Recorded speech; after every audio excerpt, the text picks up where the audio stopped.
Vamos a volver a 1 Timoteo.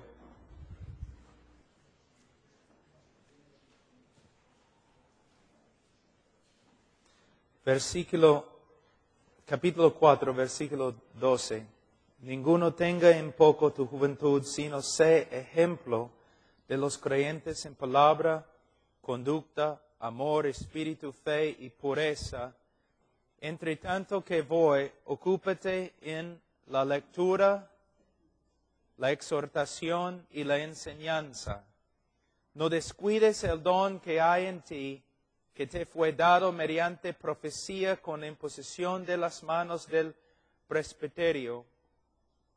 Ocúpate en estas cosas, permanece en ellas, para que tu aprovechamiento sea manifiesto a todos. Ten cuidado de ti mismo y de la doctrina, persiste en ello, pues haciendo esto te salvarás a ti mismo y a los que te oyen.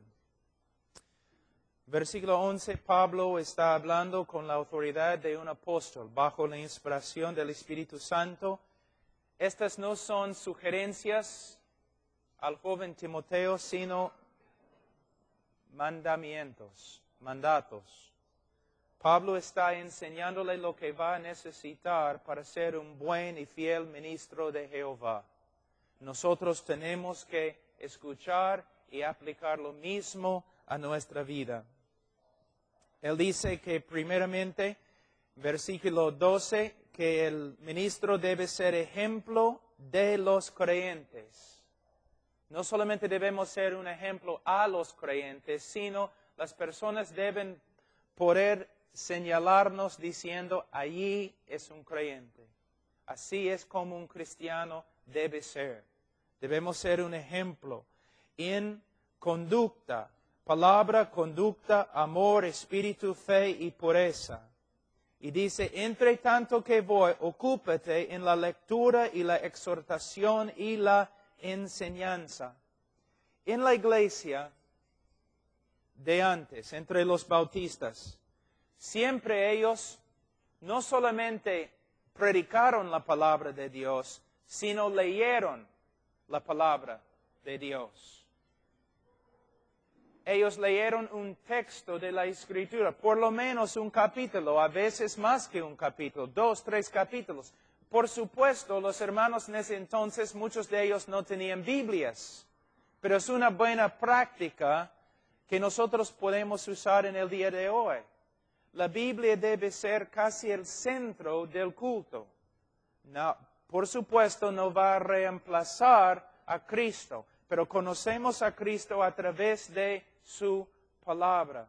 Es algo muy, muy bueno tener una lectura bíblica cada servicio, para que los hermanos puedan ver que los líderes en la iglesia ven la importancia de la lectura.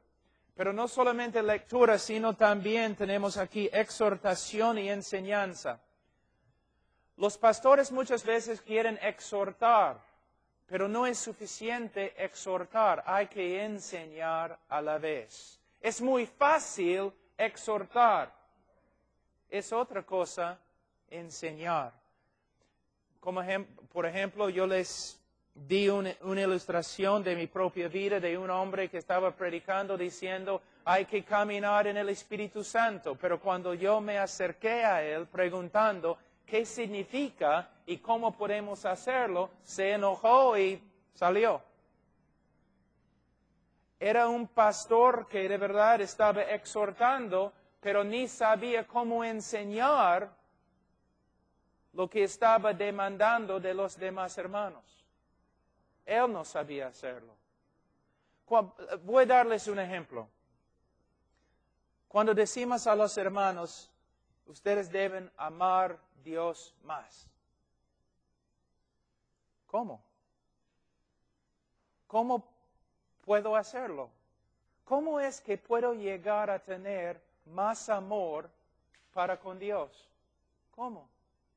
Es lo que estamos diciendo a los hermanos en la iglesia, pero tenemos que enseñarles cómo.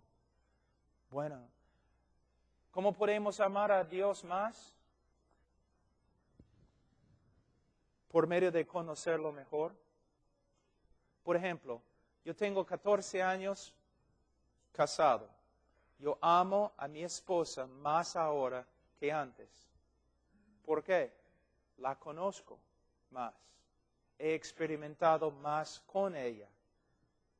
Yo la amo más porque la conozco más. Aunque sea una mujer imperfecta, todavía yo conozco más de sus virtudes y la amo más.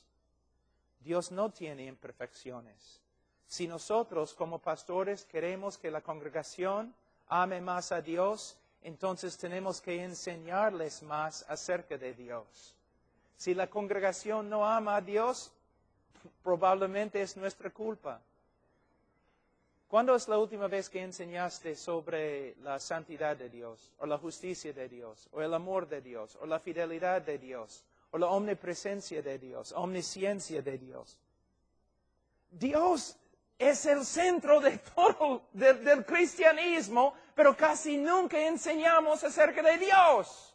Y la mayoría de los miembros en la iglesia ni podrían escribir media página acerca de un atributo de Dios. Entonces, nos preguntamos, ¿por qué la iglesia no ama a Dios como debe? Porque no conoce a Dios como debe. ¿Y por qué no conoce a Dios como debe? Porque no estamos enseñando a Dios como debemos.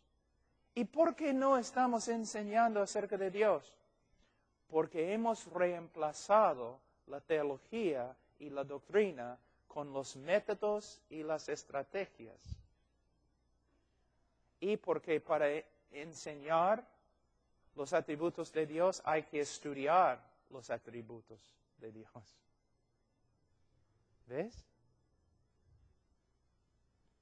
Hermano, debes amar a Dios más que ahora. Sí, pastor, pero ¿cómo? ¿Puedes darle una respuesta?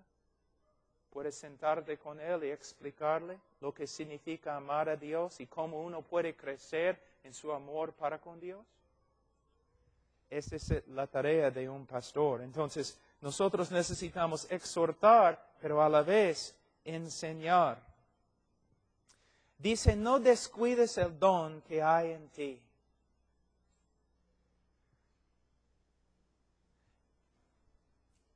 Esto tiene dos significados. No solamente significa que no debemos dejar de predicar,